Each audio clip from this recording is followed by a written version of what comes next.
نہیں یہ بات یہ نہیں ہوتی کیسز میں وقت ہوتا ہے کہ اتنا عرصہ عدالت میں ہم پیش ہو رہے ہیں اور حالات جیسے بھی ہوتے ہیں عدالت میں اپنا وقت دینا ہوتا ہے نا، ایک ایک نقطہ انہوں نے دیکھا اور اس کے بعد انصاف کی فراہمی ہو جاتی ہے۔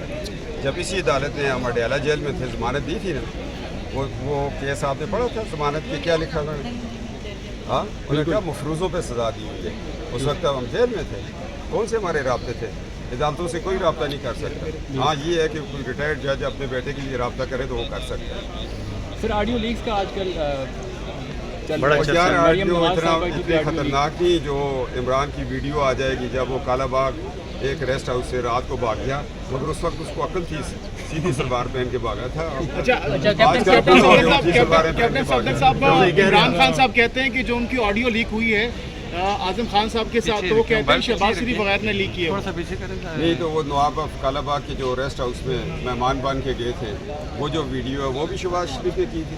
جو حرکتیں آپ کرتے رہے پوری دنیا میں، اور لاس اینجلس سے ابھی تک جو آپ کی ویڈیوز بنی ہوئی ہیں کنٹینروں پہ آپ کیا کرتے رہے اندر باہر، اور پھر بعد میں بنی گالا میں، وہ بھی شہباز شریف ہے۔ شہباز شریف کو کیا ضرورت ہے؟ وہ تو پاکستان کو بچا رہا ہے۔ تم تو ایسے فنکار ہو، ایسے ویلن ہو جس کی ہر شہر میں کوئی نہ کوئی ویڈیو ہے، مگر اس وقت عقل مند تھا، جلدی سے سیدھی سلوار پہن لیتا تھا۔ آج کل آڈیو کون ریلیز کر رہا ہے؟ جی آڈیو ویڈیوز سے کوئی خطرہ ہے آپ کو یا مسلم لیگ نون کو؟ نہیں ہمیں کیا خطرہ ہے، ہم تو کوئی فلم بنانے والے تو نہیں ہے۔ سر یہ آڈیو کون ریلیز کر رہا ہے؟ کون ریلیز کر رہا ہے آڈیو؟ کبھی آپ آپ کیا کی خبر تو مجھے تو نہیں پتا۔ تو یہ ویڈیوز کب آ رہی ہے خان صاحب کی جو آپ نے ذکر کون سی والی؟ یہ جو آپ نے ذکر کیا؟ یار میں پروڈیوسر تو نہیں، پروڈیوسر سے پوچھو کب آئے گا۔ وہ ہم تو صرف یہ بتا رہے ہیں کہ ایک فلم آ رہی ہے، وہ کیونکہ وہ پہلے لکھ دیتے ہیں آج شب کو فلاں سینما۔ رانا ثناءاللہ صاحب کہتے ہیں دکھانے کے قابل نہیں ایسی ویڈیو ہے، وہ دکھانے کے قابل نہیں ہے۔ ٹھیک ہے آپ نے دیکھی ہے؟ جی آپ نے دیکھ لی ہے وہ ویڈیو؟ وہ پنجابی میں کہتے ہیں جمدیدہ انگور نظر آ جاتا ہے۔ اس شخصیت کی فلموں کا پہلے ہی اندازہ ہو جاتا ہے کیسی آئیں گی۔ کوئی تہجد پڑھتی ہوئی تو نہیں آئی آدھی رات کو نا، جو آئی ہے تو وہ پھر آئی ہے۔ سر ٹھیک ہے یار، آپ وہ بی بی ریحام صاحبہ کی کتاب پڑھ لیا کریں، بس اتنے سوال کی۔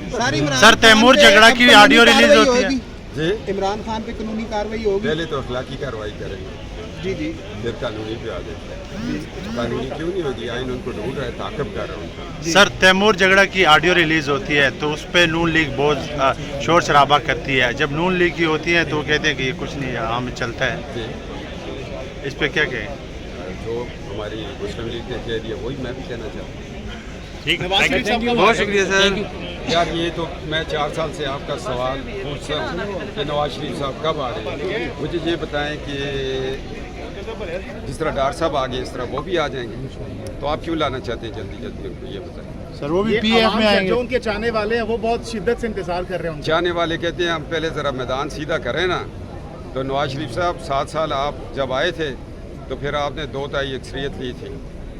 چاہنے والے ابھی انتظار میں، نواز شریف صاحب آئیں گے اور بڑے دھڑلے سے آئیں گے، اس لیے کہ آج اسحاق ڈار صاحب بھی آئے ہیں نا، اب پتہ چل گیا ہے کہ ڈار جدوں آئے گا، نہیں ڈار جدوں آئے گا روپیہ ہوتے جائے گا۔ نواز جدوں آئے گا تو بول کر